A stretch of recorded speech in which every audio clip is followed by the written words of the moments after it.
కీలకమైన సూచన వచ్చింది. సూచన కాదు, నోటీస్ వచ్చింది. ఇబ్బడి ముబ్బడిగా తామర తంపరగా ఉన్న సలహాదారులు కూడా ఎన్నికల ప్రవర్తన నియమావళి కిందకే వస్తారు. వాళ్ళేమీ రాజ్యాంగేతర శక్తులు కాదు. వాళ్ళు ఇష్టం వచ్చేట్టు వాళ్ళు మాట్లాడడానికి. They are also like any other government employee only. వాళ్ళకు కూడా ఖచ్చితంగా ఈ ఎన్నికల నియమావళి వర్తిస్తుంది అంటూ కేంద్ర ఎన్నికల కమిషన్ నిన్న రాత్రి అందరికీ, రాష్ట్ర ప్రభుత్వానికి నోటీసులు జారీ చేసింది. కేంద్ర ఎన్నికల సంఘమే కలగజేసుకొని వీళ్ళు మామూలు దీంట్లో కాదు, వీళ్ళు కూడా మామూలు వాళ్ళే అని చెప్పాల్సినంత శక్తిమంతుల ఈ సలహాదారులు. ఆంధ్రప్రదేశ్లో అసలు సలహాదారులు ఎవరు?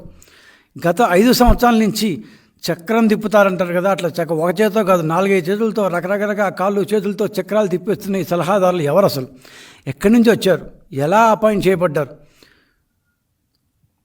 చివరికి కేంద్ర ఎన్నికల సంఘమే కలగజేసుకొని మీరు మాట్లాడకూడదు, పత్రికా సమావేశాలు పెట్టకూడదు అని ఆదేశించిందంటే వీళ్ళు గత 5 సంవత్సరాల్లో చేసిన రాద్ధాంతం ఏంటి, హంగామా ఏంటి, గలబా ఏంటి? అసలు ప్రభుత్వాన్ని వీళ్ళే నడిపారా? ప్రభుత్వాన్ని మొత్తం వీళ్ళే శాసించారా? వీళ్ళు ఏమన్నా ఐఏఎస్ అధికారులా? సివిల్స్ రాశారా? లేకపోతే గ్రూప్ 1లో నుంచి వచ్చారా? లేకపోతే గ్రూప్ 1 నుంచి కన్ఫర్ అయ్యారా? పోనీ ప్రజల చేత ఎన్నుకోబడ్డారా? ఎన్నికల్లో గెలిచారా? ఎమ్మెల్యేలుగానో ఎమ్మెల్సీలుగానో విధానపరమైన నిర్ణయాలు తీసుకోండి అంటూ ప్రజల చేత అనుమతింపబడ్డారా? ఎవరి సలహాదారులు? ఎక్కడి నుంచి వచ్చారు? ఎట్టకేలకు ప్రభుత్వ సలహాదారులు అనబడే ఈ యాంటీ కాన్స్టిట్యూషనల్ అథారిటీస్ అంటే రాజ్యాంగేతర శక్తులు, రాజ్యాంగానికి సంబంధం లేకుండా లేటరల్ ఎంట్రీ ద్వారా దొడ్డిదారున్న ఆంధ్రప్రదేశ్ ప్రభుత్వంలోకి 5 సంవత్సరాల క్రితం వచ్చిన ఈ సలహాదారులు అనే సంస్కృతిని ఖచ్చితంగా ఆపేయాలి.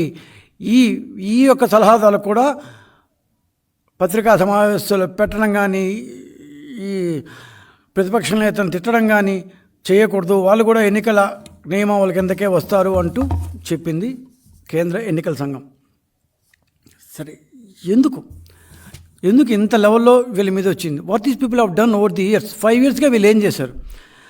అధికారంలోకి వచ్చిన మొదటి 6 నెలల్లో 2019 మే 31న జగన్మోహన్ రెడ్డి గారు ప్రమాణ స్వీకారం చేశారు. జూన్ 8 అనుకుంటాను వాళ్ళ క్యాబినెట్ ప్రమాణ స్వీకారం చేసింది.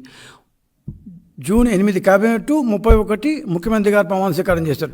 కేవలం 6 నెలల్లో 37 మంది సలహాదారులను నియమించుకున్నారు. దీంట్లో భీమభాగం మెజారిటీ వాళ్ళు క్యాబినెట్ స్టేటస్ కలవాళ్ళే.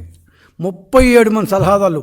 మంత్రులే 29 మంది ఉంటారు మ్యాక్సిమం. ఎందుకంటే మనకుండే 175లో 15% కాబట్టి 29th ఆడకూడదు. కానీ 6 నెలల్లోనే సలహాదారులు 37 మందికి వెళ్ళిపోయారు. మొత్తం 6 నెలల తర్వాత 4 సంవత్సరాలు, గత 5 సంవత్సరాల్లో మనకున్న సమాచారం మేరకు జగన్మోహన్ రెడ్డి గారు అపాయింట్ చేసుకున్న సలహాదారులు మొత్తం 55 మంది. దాంట్లో కొంతమంది వెళ్ళిపోయారు, కొంతమంది ఇంకేదో ఉద్యోగాలు చూసుకున్నారు, లేకపోతే ఇంకెక్కడ చూస్తున్నారు తెలియదు. కానీ ప్రస్తుతానికైతే 40 మంది ఉన్నారమ్మా. 40 to 45 మెంబర్స్ ఉన్నారు ఇప్పుడు. సో ఈ 40 నుంచి అంటే ఎందుకు కరెక్ట్గా చెప్పలేకపోతాం అంటే మనకు కూడా ఇంతవరకు జీవోలు లేవు కదా, కొన్ని జీవోలు మన దగ్గర వచ్చినాయి. సో 40 మంది అయితే ఖచ్చితంగా ఉన్నారు. ఎందుకంటే జీవోలు తాళం వేసి పెట్టుకున్నారు కదా. క్యాబినెట్లో ఉన్న 20 మందికి ఎట్లా క్యాబినెట్ స్టేటస్ ఉంటుంది, ఎందుకంటే వాళ్ళు మంత్రులు కాబట్టి. కానీ మంత్రులతో పాటుగా అడ్డదారిన వచ్చిన ఈ సలహాదారులకు కూడా చాలామందికి ఇప్పుడు ఉన్న 40 మందిలో దాదాపు 31 మంది, టోటల్ 55 మందిలో 45 మందికి క్యాబినెట్ స్టేటస్ ఇచ్చారు. అంటే మంత్రులతో సమానంగా వాళ్ళు ఉంటారు. ఇన్ఫ్యాక్ట్ ఇంకో మాట చెప్పాలంటే మంత్రుల కంటే ఎక్కువ అధికారాలను చెలాయించిన వాళ్ళు. అంటే 29 మంది మంత్రులు ఇప్పుడున్న వాళ్ళు ఇంతకుముందు క్యాబినెట్ స్టేటస్ తీసుకుని వెళ్ళిపోయిన వాళ్ళు మొత్తం కలిస్తే 40 మంది క్యాబినెట్ స్టేటస్ ఇచ్చారు. అంటే 69 మందికి ఆంధ్రప్రదేశ్లో క్యాబినెట్ స్టేటస్, మంత్రి తత్సమాన హోదా ఉండే వ్యక్తులు ఉన్నారంటే మనందరం చెప్పుకుంటూ ఉంటాం. 1980 ఆ ప్రాంతాల్లో అంట అంజయ్య అని ఉమ్మడి రాష్ట్రంలో ఉన్న ముఖ్యమంత్రి 294 మంది శాసనసభ్యులకు గాను 64 మందికో మంత్రి పదవులు ఇచ్చారంట. అంటే జుంబో మంత్రివర్గం అంటూ అప్పుడు చెప్పుకునే వాళ్ళంట. మేమంతా అప్పుడు చిన్నపిల్లకాలం. సో అప్పుడు చదువుతూ ఉంటాం. జగన్మోహన్ రెడ్డి గారి జంబో మంత్రివర్గం అంజయ్య గారిని కూడా దాటిపోయింది. ఆయన 62 64 అని చెప్తుంటారు. ఇక్కడ క్యాబినెట్ స్టేటస్ గల వాళ్ళు 69 మంది. సో 175కే 69 క్యాబినెట్ స్టేటస్. పాపం ఆయనకు తెలియదు. 294కి 64 కావాలి ఇచ్చుకున్నాడు ఆయన. 175 మంది శాసనసభ్యులకి 29 మంత్రి పదవులు. అంతకంటే దాటకూడదు కాబట్టి లేకపోతే ఇచ్చేసిన వాళ్ళు, అంతకంటే దాటుకొని రూల్ ఉంది కాబట్టి ఇప్పుడు. ప్లస్ వీళ్ళు కాకుండా అడ్డగోలుగా అడ్డదారిన తెచ్చిన వాళ్ళు ఇంకొక 45 మంది, మొత్తం 55 మంది తెచ్చారు, 9 మంది వెళ్ళిపోయారు. సో 69 మందికి క్యాబినెట్ స్టేటస్ ఇచ్చారు. సరే, ఆయన వాళ్ళు, ఆయన ఇష్టం, ఆయన ముఖ్యమంత్రి అధికారంలోకి వచ్చారు, సో ఆయన తెచ్చుకున్నాడు అని అనుకుంటే అసలు ప్రభుత్వం నడిపింది ఎవరు? వీళ్ళేనా? ఒక్క మాటలో చెప్పాలంటే ఈ 5 సంవత్సరాల్లో ప్రభుత్వాన్ని నడిపింది సలహాదారులే. మంత్రులందరూ నామకే వాస్తే ఉన్నారు. కేవలం దిష్టి బొమ్మలు అన్న పదాన్ని వాడిన కానీ అది తప్పు. వాళ్ళు మంత్రులు, వాళ్ళకి మనం గౌరవం ఇవ్వాలి. వాళ్ళు కేవలం ఒక బుట్ట బొమ్మలు మారి, మనం బొమ్మల కొలువులో పెట్టే బుట్ట బొమ్మ మారి గమ్మన కూర్చోంటే చక్రాలు 4, 5, 2 చేతులతో, 2 కాళ్ళతో, చెవులతో, ముక్కుతో ఎక్కడ వీలైతే అదేంతో చక్రాలు తిప్పింది మాత్రం సలహాదారులే. ఈ 5 సంవత్సరాల పాటు ప్రభుత్వంలో వైసీపీ సాక్షి ప్రైవేట్ టీం ఈ యొక్క సలహాదారుల మొత్తం సమూహాన్ని ఒక్క మాటలో చెప్పాలంటే it's a YCP private team. ఈ వైసీపీ ప్రైవేట్ టీంలో ఉన్న వాళ్ళు ఎవరయ్యా అంటే మొట్టమొదటి బ్యాచ్లో వచ్చిన వాళ్ళందరూ సాక్షిలో పనిచేసిన వాళ్ళే, పనిచేస్తున్న వాళ్ళే, సాక్షిలో వివిధ హోదాల్లో ఉన్న వాళ్ళే. జూన్ 8 క్యాబినెట్ ప్రమాణ స్వీకారం చేయగానే క్యాబినెట్ మంత్రులు కాకుండా 6 మంది సలహాదారులను అదే నెలలో నియమించుకున్నారు. ఇంకా చెప్పాలంటే క్యాబినెట్ కూడా ఫామ్ చేయకుండా, అంటే 31వ తేదీ ముఖ్యమంత్రి ప్రమాణ స్వీకారం చేయగానే వారం రోజులు 8 డేస్ తర్వాత జూన్ 8, 2019 క్యాబినెట్ ఫామ్ అయితే ఈ మధ్యలో మే 31 నుంచి జూన్ 8 దాకా ఈ మధ్యలో 2 సలహాదారులు మొట్టమొదట పెట్టేసుకున్నారు. ఫస్ట్ సలహాదారు సజ్జల రామకృష్ణారెడ్డి గారు. అంటే క్యాబినెట్ కంటే ముందు సలహాదారుగా వచ్చారు ఆయన, అందుకే ఆయన మెయిన్ సలహాదారు అనమాట. ఆ తర్వాత వచ్చింది జీవీడి కృష్ణమోహన్ గారు. 2 సాక్షిలో ఉన్న వాళ్ళే. జీవీడి కృష్ణమోహన్ గారు సాక్షిలో ఎడిటర్ స్థాయిలో ఉండేవాళ్ళు, అండ్ సజ్జల రామకృష్ణారెడ్డి గారు సాక్షిలో ఎగ్జిక్యూటివ్ ఎడిటర్గా ఉన్నారు. అధికారంలోకి రాగానే క్యాబినెట్ కూడా ఫామ్ కాకముందే సాక్షిలో పనిచేసే 2 కీలకమైన వ్యక్తుల్ని ప్రభుత్వంలో అడ్డగోలుగా సలహాదారులు అంటూ పెట్టి క్యాబినెట్ కూడా వాళ్ళకంటే వీళ్ళు ఎక్కువ అని ముందుగానే ప్రూవ్ చేశారు. సో దీన్ని బట్టి ఏమర్థమవుతుందంటే ఇదేదో నీడ్ బేస్డో మేము ఈ అవసరం వచ్చింది కాబట్టి ఈ సలహాదారులు పెట్టుకుని, ఎందుకంటే క్యాబినెటే ఫామ్ కావాలి. అప్పటికి మీరు కొత్త విధానాలు తీసుకునేది ఎక్కడ? ఇవంతా నీడ్ బేస్డ్ కానే కాదు. మనకు కావాలనిపించింది ఎక్స్పర్టైజ్ అట్లాంటివి ఏం లేవు. మనకు కావాలనిపించింది మనోళ్ళు వీళ్ళు, మనకు అవసరం మంత్రులు గింతులు జాంతానే, ఆ తర్వాత చూసుకుందాం, ముందు వీళ్ళిద్దరిని అపాయింట్ చేస్తాం. సరే, వీళ్ళకి అర్హతలు ఏమున్నాయబ్బా? వీళ్ళు ఏమన్నా వరల్డ్ లెవెల్ ఎక్స్పర్టైజ్ ఉన్న వాళ్ళ ఈ సలహాదారులంతా? మొదటి 6 నెలల్లోనే 37 మంది లేటరల్ ఎంట్రీగా వీళ్ళ లోపలికి వచ్చేసంటే వీళ్ళ యొక్క అర్హతలు ఏంటి? ఎలా దూరేశారు వీళ్ళు గవర్నమెంట్లోకి? పోనీ ఇంకో మాట, సలహాదారులు కాకముందు వీళ్ళు ఏం చేసేవాళ్ళంటే ఇప్పుడు నేను చెప్పేట్టు 2 సాక్షిలో చీఫ్ ఎడిటర్ స్థాయి వ్యక్తి. మొదటి నెలలో వచ్చిన వారందరూ దాదాపు సాక్షిలో వాళ్ళే. వైసీపీ చేత, వైసీపీ కొరకు, వైసీపీ కోసం నిరంతరం పనిచేసిన వాళ్ళే. వీళ్ళు కాకుండా మిగతా వాళ్ళు ఎవరయ్యా అంటే జగన్ గారి యొక్క బంధువులు, జగన్ దగ్గరి వారు, జగన్కి కావాల్సిన వాళ్ళు, రాజశేఖర రెడ్డి గారికి కావాల్సిన వాళ్ళు, రాజశేఖర రెడ్డి గారికి కావాల్సిన వాళ్ళ కొడుకులు, లేదా తెలుగుదేశం ప్రభుత్వంలో ఐఏఎస్, ఐపీఎస్ లాంటి కీలకమైన పదవులు, చీఫ్ సెక్రటరీ లాంటి కీలకమైన పదవులు నిర్వహించిన వారు రిటైర్ అయిపోగానే చంద్రబాబు నాయుడు పనికిరానివాడు, చంద్రబాబు నాయుడు అది తెలుగుదేశం ప్రభుత్వం అప్పటిదాకా ఉద్యోగం చేసి అప్పటిదాకా ఆయనకి రిపోర్ట్ చేసి ఆ రోజు ఏం మాట్లాడకుండా బయటికి రాగానే రిటైర్ అయిపోగానే తెలుగుదేశం పార్టీ నుంచి తిట్టిన వాళ్ళందరినీ సలహాదారులుగా తీసుకున్నారు.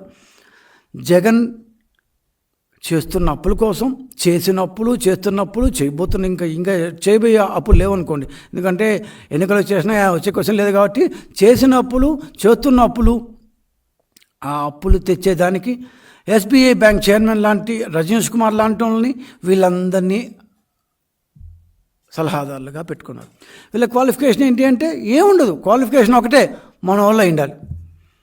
సాక్షిలో పనిచేసే వాళ్ళకి మొదటి ప్రాధాన్యత, మన సామాజిక వర్గం అయితే ఇంకా ఎక్కువ ప్రాధాన్యత, మన బంధువులకు ఫస్ట్ ప్రయారిటీ, తెలుగుదేశం ప్రభుత్వాన్ని తిట్టేవాళ్ళు కావాలి, అప్పులు తేవడానికి మనకు సౌలభ్యం కల్పించే వాళ్ళు కావాలి, బ్యాంకులతో మాట్లాడగలగాలి, సాక్షిలో పనిచేసే వాళ్ళకి ఇది పునరావాసంగా ఉపయోగపడాలి. సలహాదారులు ఇందాక చెప్పాడు ఒకే సామాజిక వర్గం వారు ఉన్నారు అని చెప్పేదానికి నేను సందేహపడను, కానీ ఆ విషయాలు మాట్లాడి నా గౌరవాన్ని నేను తగ్గించుకోను. కానీ ఒక మాట మాత్రం చెప్పక తప్పదు, ఈ 55 మంది సలహాదారుల్లో 23 మంది ఒకే సామాజిక వర్గానికి చెందినవారు. ఇంకా చెప్పాలంటే రెడ్ల సామాజిక వర్గానికి చెందిన వాళ్ళు 23 మంది ఉన్నారు. అంటే సగానికి పైగా, దాదాపు సగం మనోళ్ళే.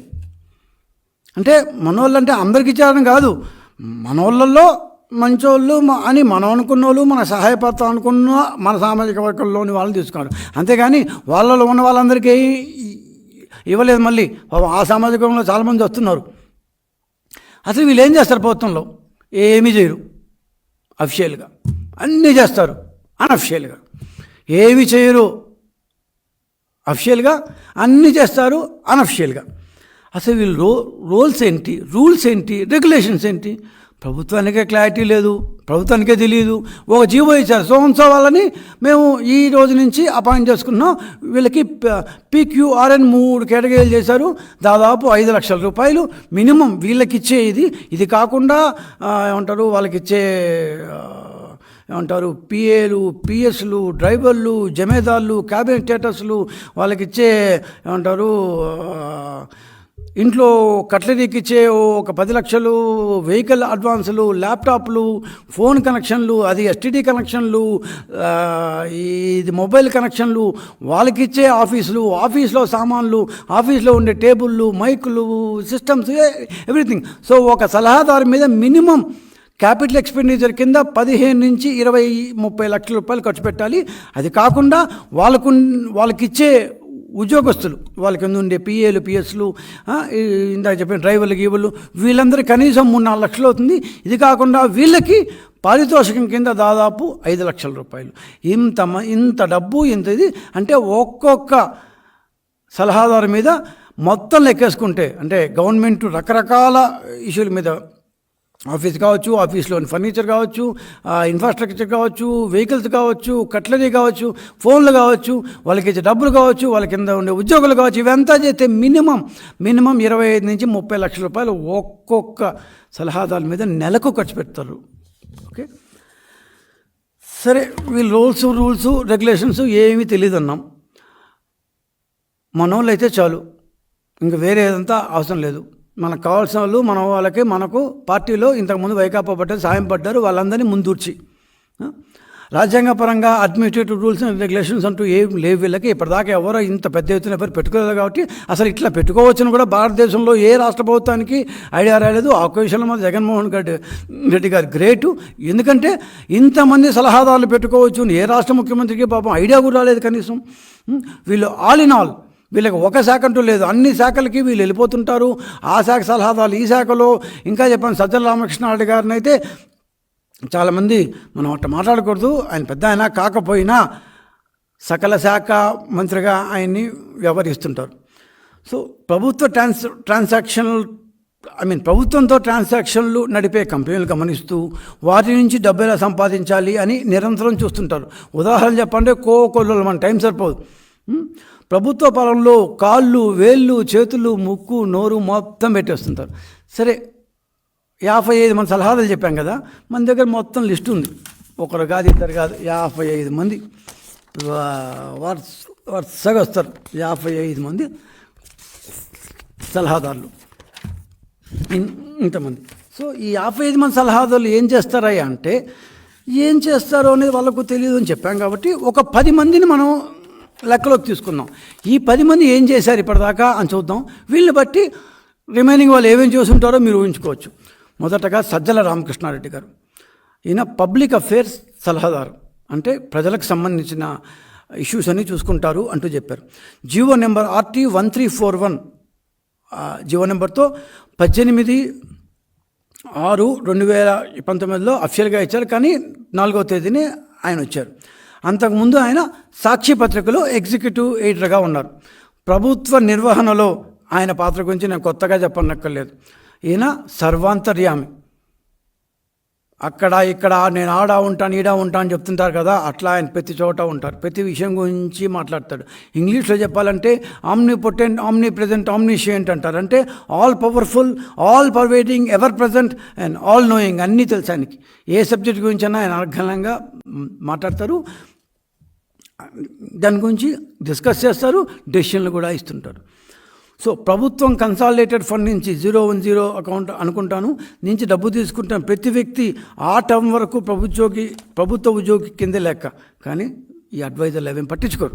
జీతం ఏమో కన్సాలిడేటెడ్ ఫండ్ నుంచే తీసుకుంటారు. కానీ ప్రభుత్వ ఉద్యోగిగా ఉండి రాజకీయపరమైన విషయాలు కానీ రాజకీయపరమైన విమర్శలు కానీ చేయకూడదు అన్న విషయాన్ని సుతారం పట్టించుకోకుండా, ఒక ప్రభుత్వ ఉద్యోగికి వర్తించే రూల్స్ అండ్ రెగ్యులేషన్స్ని ఏమాత్రం పట్టించుకోకుండా సజ్జల గారు పొద్దున్న లేచి ప్రతిపక్షాలను తిడుతూ ఉంటారు. ప్రతిపక్ష నాయకుడిని అయితే ఇంకా ఎక్కువ తిడతారు. ఏమంటే ఆయన ప్రధానమైన సలహాదారులు, is a chief adviser for the government of AP. ఒక సలహాదారుగా, ప్రభుత్వ సలహాదారుగా వైకాపా తరఫున వకాల్తా పుచ్చుకొని వైకాపా తరఫున మాట్లాడతారు. బట్ మీరు గవర్నమెంట్లో ఉన్నారు కదా ఉంటే ఉండొచ్చు, బట్ నేను వైకాపా సలహాదారు. పబ్లిక్ అఫేర్స్ సలహాదారు అనే పేరుతో ప్రభుత్వంలో సకలం ఆయనే చూస్తారు, చేస్తారు, చెప్తారు. చూస్తారు, చేస్తారు, చెప్తారు. సకలం ఆయనే చెప్తారు. ఒక్క మాటలో చెప్పాలంటే ప్రభుత్వంలో వైసీపీ రిప్రజెంటేటివ్ ఎవరు అంటే సీఎం కావచ్చు, కానీ అంతకు సమానంగా ఉన్న సలహాదారు ఎవరంటే సజ్జల రామకృష్ణారెడ్డి గారు. ఓన్లీ హక్కులు, నో బాధ్యతలు. ఓన్లీ హక్కులు సజ్జల గారికి, నో బాధ్యతలు వాట్స్ ఎవర్. రెండవ అతను అజయ్ కల్లం రెడ్డి, రిటైర్డ్ IAS, ముఖ్యమంత్రి గారి సలహాదారు. 31 మే 2019 ప్రమాణ స్వీకారం చేసిన 5వ రోజే జీవో నెంబర్ RT 1219 ద్వారా ముఖ్యమంత్రి సలహాదారుగా నియమింపబడిన ఈ అజయ్ కల్లం రెడ్డి గారు అంతకుముందు కొన్ని నెలల క్రితం వరకు ఆంధ్రప్రదేశ్ రాష్ట్రానికి చీఫ్ సెక్రటరీగా 1 మంత్ పాటు పనిచేశారు.